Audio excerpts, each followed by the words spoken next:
Itinanggi ng kampo ni Jerry Limlingan na siya'y tauhan o katiwala ni Vice President Jejomar Binay.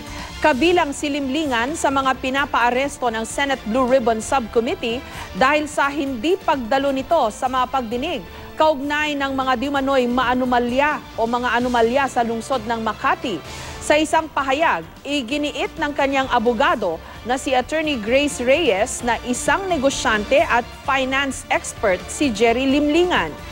Eksperto raw si Limlingan sa iba't ibang larangan gaya ng stock market at pagnenegosyo.